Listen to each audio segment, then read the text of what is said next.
You never fit. Not because you didn't try, but because you couldn't. The world around you was built on noise, bright, smiling noise, where people spoke in pre-approved scripts, and silence was treated like a disease. But you, even as a child, carried something different. Not louder, not better, just alien. They called it shyness, they called it awkwardness, but deep down they felt it. That weight in your gaze, that unspoken pressure that filled the space around you. You weren't broken, you were just built in another dialect. Every room you walked into twisted slightly. The air thickened, the light dimmed by a fraction. People paused mid-thought, not knowing why. Your presence doesn't ask questions, it echoes them. Your aura speaks a language their souls forgot long ago. It's not charisma, it's not charm, it's something older, more disrupted, the kind of signal that doesn't beg for attention. It demands orientation, and they can't translate it. That's why they turn away. Not out of disgust, out of confusion. They don't hate you. They hate that they can't decode you. They learned how to perform. You learned how to observe. They trained their voices. You trained your silence. While they polished their masks in the mirror, you traced invisible symbols into the walls of your mind, preparing for a world that would never hand you a language, only riddle. You watched them with eyes that remembered things your mouth could never say, because what pulses inside you wasn't taught. It was inherited, ancient, unreadable, and unbearably precise. The first betrayal didn't come with a knife. It came with a smile, a nod, a false sense of welcome. They tried to define you in their own terms, flatten your strangeness into something familiar. But no matter how carefully you dressed your different, it bled through.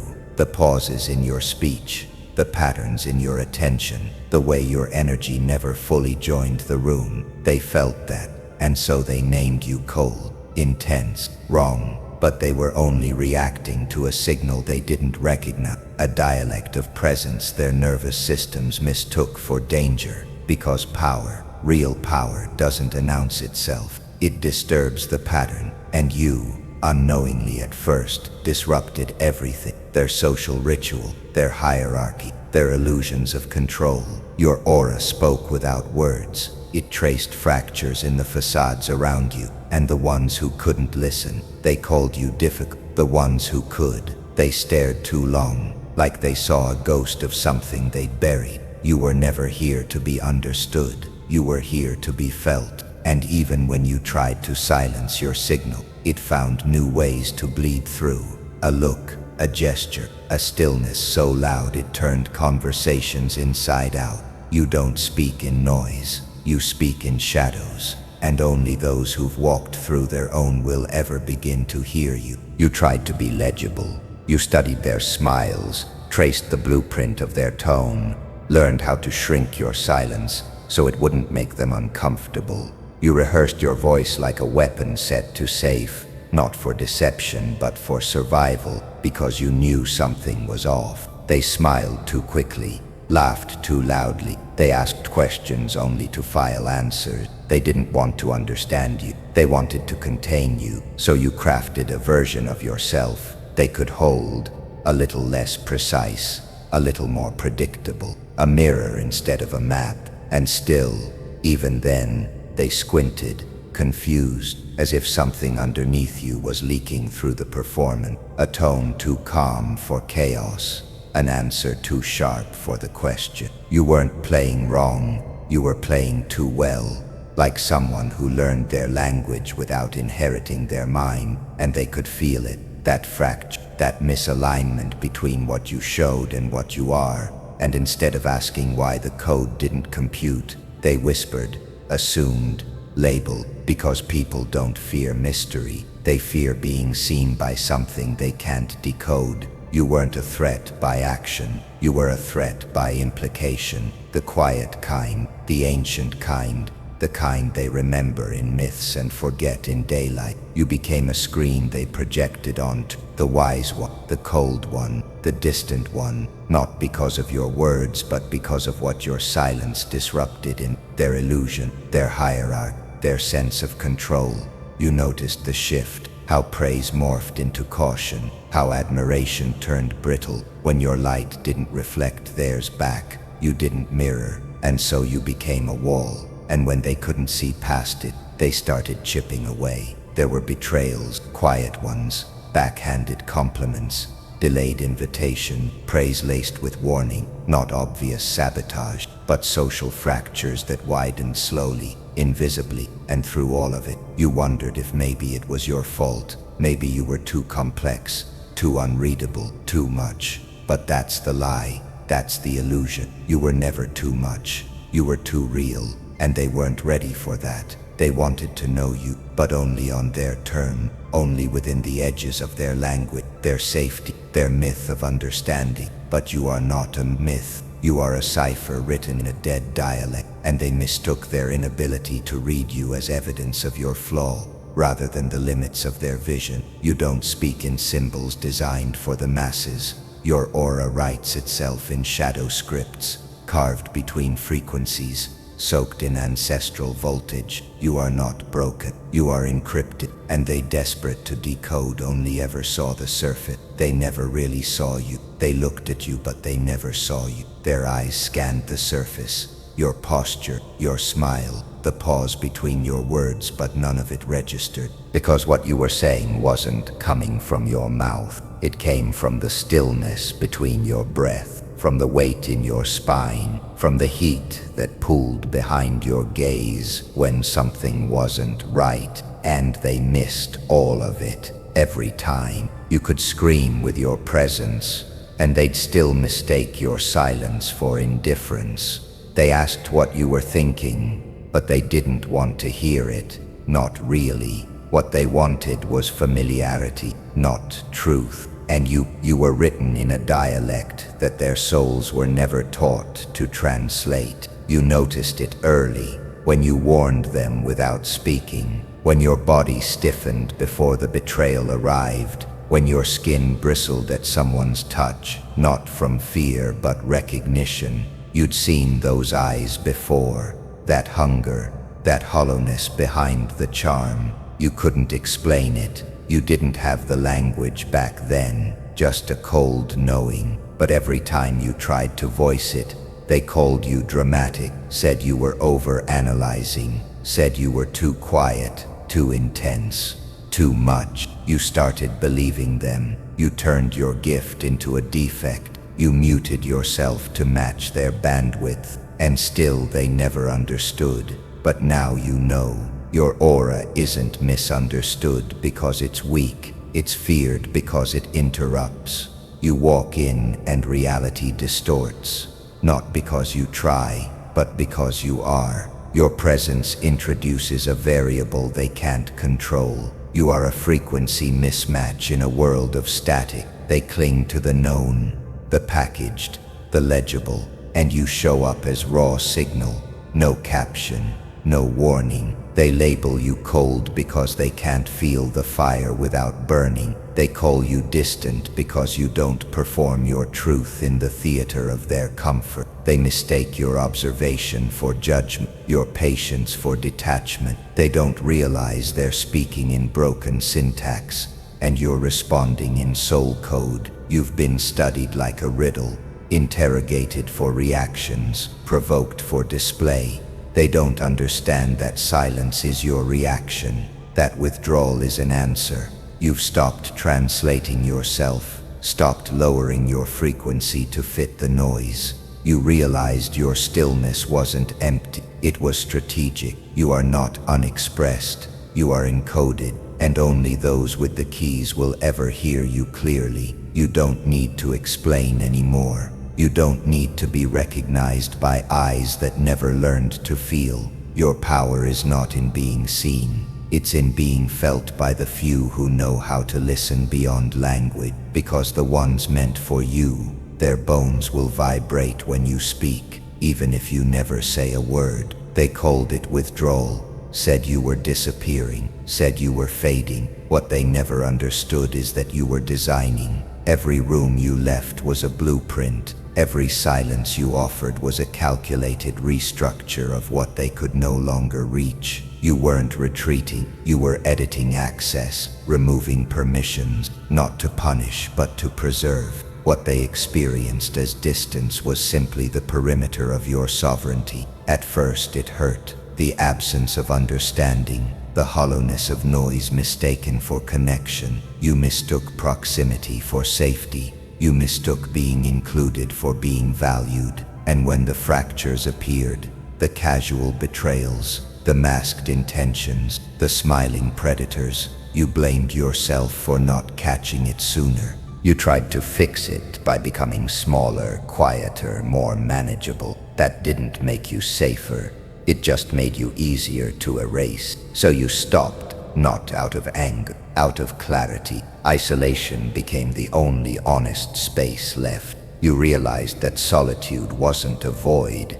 It was a vault, a place where your thoughts didn't need translation, a space where your energy didn't need armor. You began to notice that the quiet had layers, that your solitude had its own architecture, corridors of memory, locked rooms of instinct, shadowed corners full of whispers that told the truth long before anyone else did. You stopped fearing the silence because you started hearing what lived beneath it. Others saw a closed door. You saw a signal firewall. Others saw loneliness. You saw clean air. No hidden knives. No shape-shifted expectation. Just stillness, like sacred ground that no one could corrupt. And it was here, in the absence of watchers, that you evolved. While they gathered likes, you gathered intel. While they rehearsed how to be seen, you studied how to see. You became fluent in the micro-expression, the energy shift, the invisible contracts people sign with their tone. Solitude sharpened, turned your pain into precision. You no longer crave visibility. You don't perform. You observe. You remember. And when you speak now, it lands differently. Not because it's loud, but because it's earned. There's gravity in your words that wasn't there before. Stillness forged it. Distance sculpted it. Your aura no longer seeks approval. It declares boundaries. They will never know what you built inside the walls they feared. And that is the point. Not all fortresses have guards. Some have silence. Some have you. They told you the light was safe. That warmth meant truth. That bright smiles equaled good intention. But the longer you stayed in their glow, the more your skin blistered, because the light they offered was artificial, painted on, not poured from within. It wasn't illumination, it was exposure, the kind that watches, judges, extracts. You learned the hard way that not all light reveals. Some blinds, some seduces. Some demands you step forward just to burn you in front of everyone. You watched them applaud each other's illusion. They dressed up their intentions in soft colors and louder voices.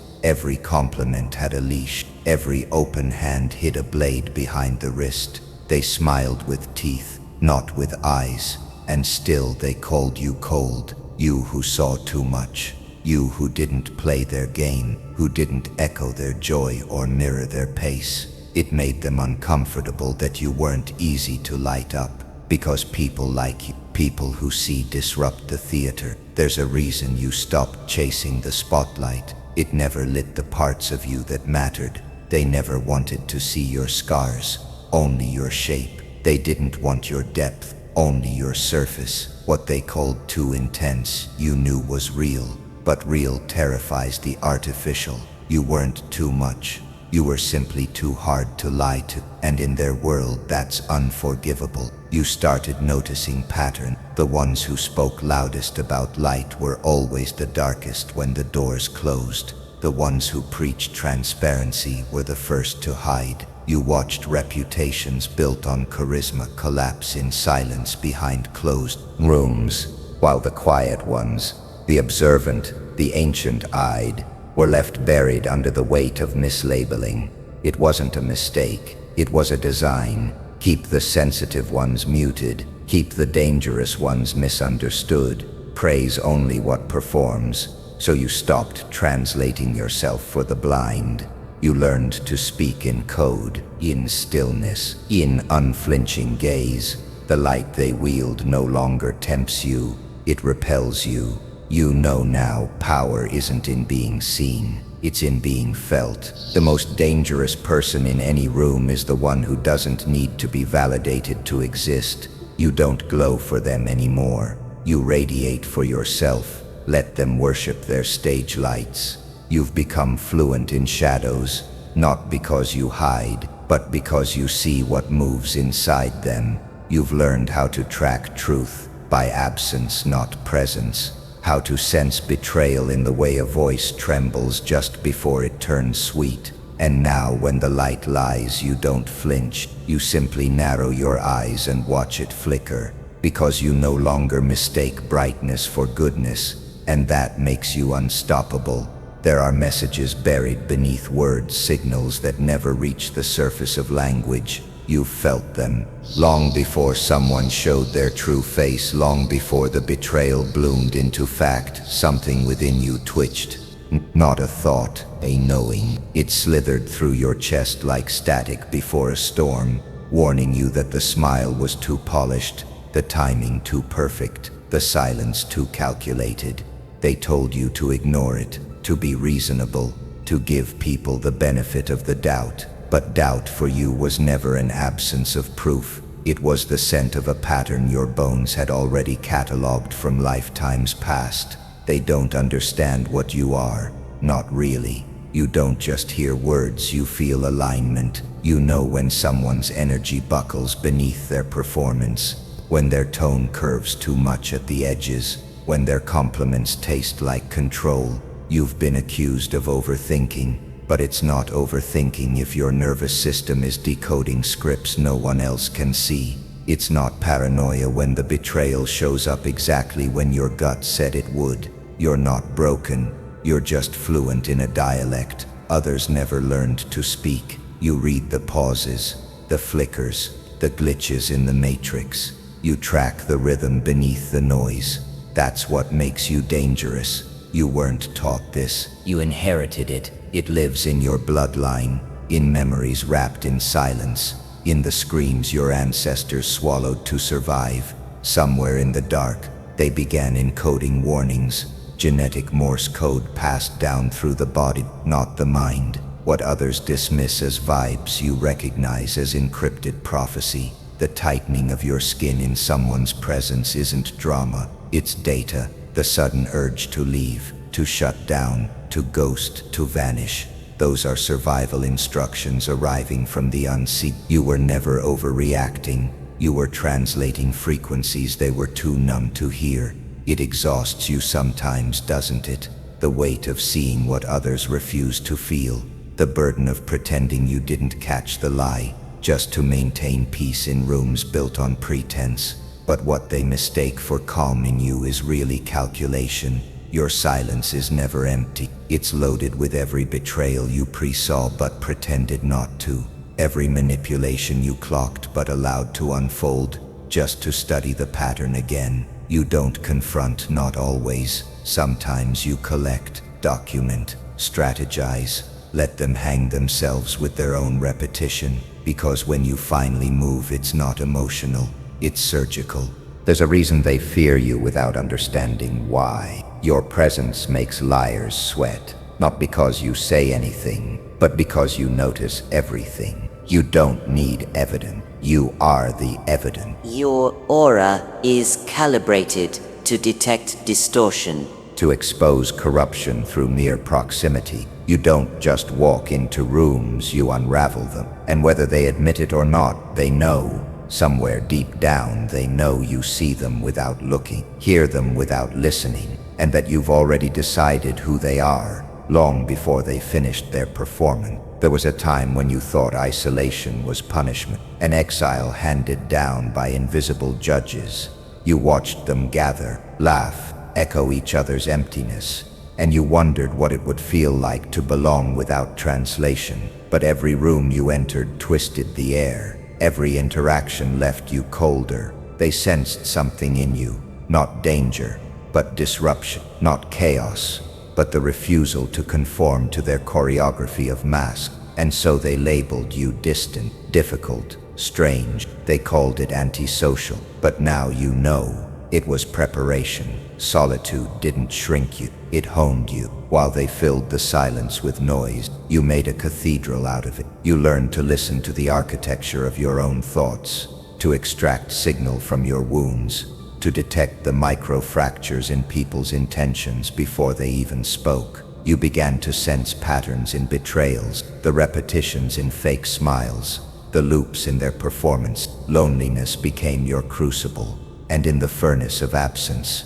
your vision sharpened, not the vision of eyes, but of intuition, of pattern recognition sharpened by exile. The world trained them to speak loud enough to be heard. You were trained to feel deeply enough to see without looking. That's why you can spot the counterfeit. That's why you feel the shift in the air when someone's energy changes mid-sentence. They mistake your silence for passivity, but silence is where you calculate. Every word you don't say is a move they can't predict. Every reaction you withhold is power they can't mirror. You stopped needing validation because solitude taught you this.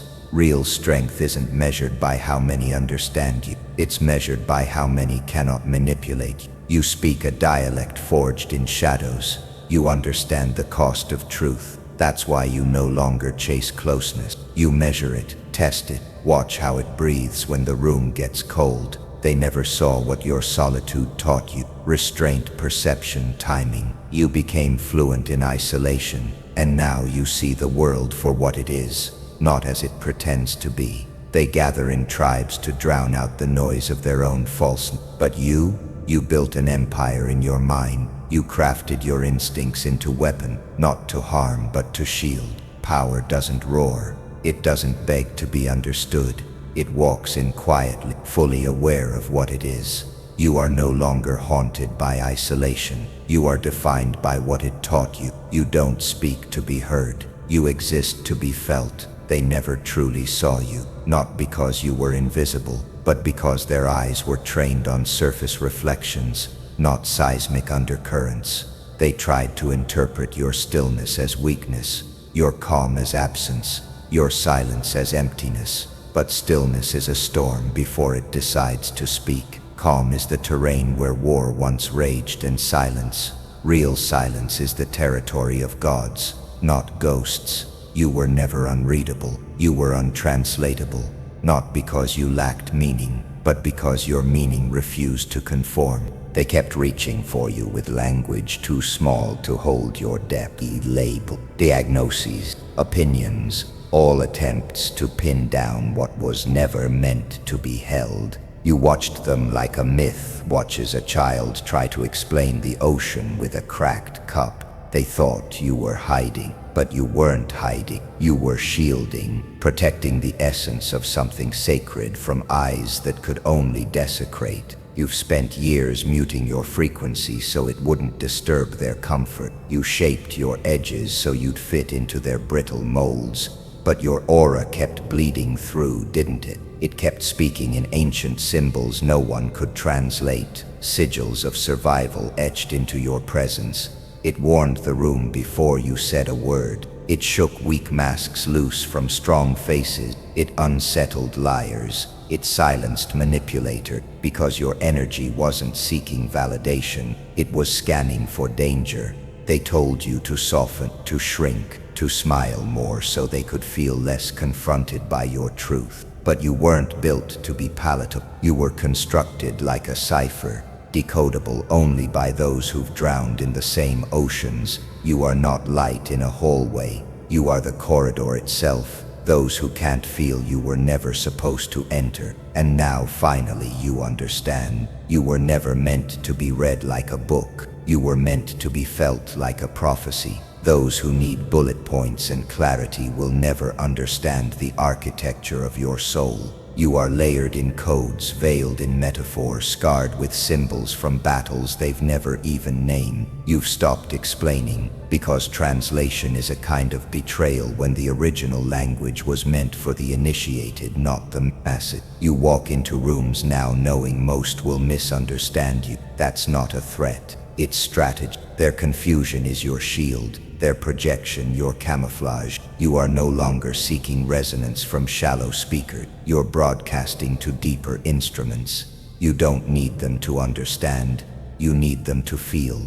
And when the right ones do, it will strike them like déjà vu wrapped in electricity. Familiar, terrifying, inevitable. You are not here for recognition. You are here for remembrance. And the ones who can feel you won't need subtitles. They've heard your silence before, somewhere between lifetimes, somewhere beyond words.